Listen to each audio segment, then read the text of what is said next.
preferred method of leveling a scope. Let's talk about why we want a scope level first, and then how do you level your scope, and kind of what's important to that. Yeah, so there's a lot of different ways to do it, but the importance of having a level in the scope is absolutely massive, right? So just for example, if you come in and you set up for a shot and you're not level, and you're about 3 degrees off, what you're going to see as far as horizontal air goes is about 0.05 mils for every mil of elevation hold that you're using on that target. We talked about the horizontal layer because the vertical layer is really quite small. It's insignificant. The horizontal layer, you're going to miss a target for windage long before you're going to miss it for elevation due to that cant, right? So, and that compounds too, right? So if you're at about 6 degrees off for cant, then you're going to see 0.1 mil for every mil of elevation hold. So it adds up.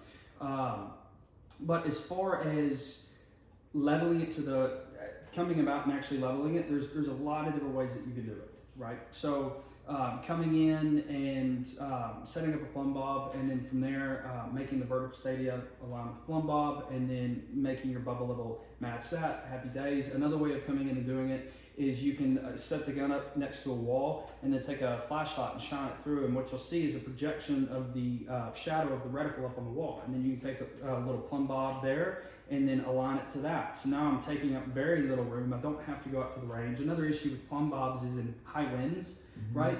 In high winds, they move, they sway, right? They're offset at a different angle, and so you can't really trust it. Another thing you could do out in the field is you could come in and look at radio towers and stuff like that. If you've got another weapon system that shows level. One of the main reasons that I really like bubble levels that have lines that go out is that I don't have to be perfect level or have something that's perfect level to level the system, because if I know how unlevel that object is, right? If I have a vertical wall, like an edge to a wall, or I've got a windmill tower that's leaning at an angle or something, then from there, if I've got something with reference to another gun that's already level, then from there I can come in and find how unlevel that is, or maybe my phone, I can measure it. And then from there, I'll align the vertical stadia to that and make my bubble level read 5 degrees out.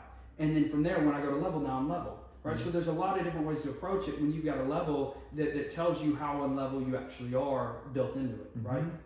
And that's one of the main reasons that I like the bubble levels that are attached to the scope, right? Is because from there, once I get that set up and my vertical stadia is true and level to the world, then from there, now I can take that scope out of the rings and put it in any different set of rings that I want.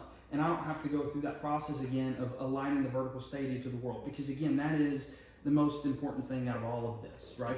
Is making sure that you're doing that right. As far as leveling the scope to the gun, that is important, right? Because if you don't do that, you're going to be introducing air into the system. You are. That's going to happen.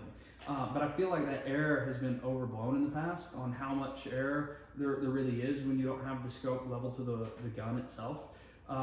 It is important, right, to be able to come in and trust your system and have everything set up. But as far as how much air you're actually introducing, I took guys and measured how much cast they would need built into a stock through quite a few months of like 10 to 15 guys coming out every week.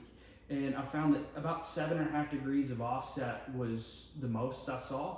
So I went ahead and doubled that math and said, all right, for 15 degrees of offset, if I make my vertical stadia level to the world and I cant the gun off of that. So that's the key thing here is, right, my vertical stadia is level to the world, and then the gun is sitting off to the side in the rings, or the scope is off in the rings, however you want to look at that.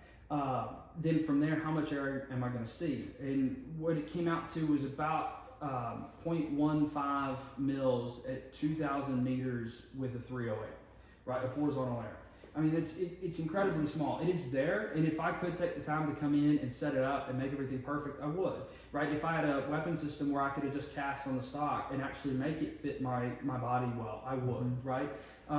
But really what it comes down to, and like everything in the classes that we teach, is knowledge of what matters and when it matters, right? Because that's what allows you to be adaptable to whatever scenario you find yourself in, right? Because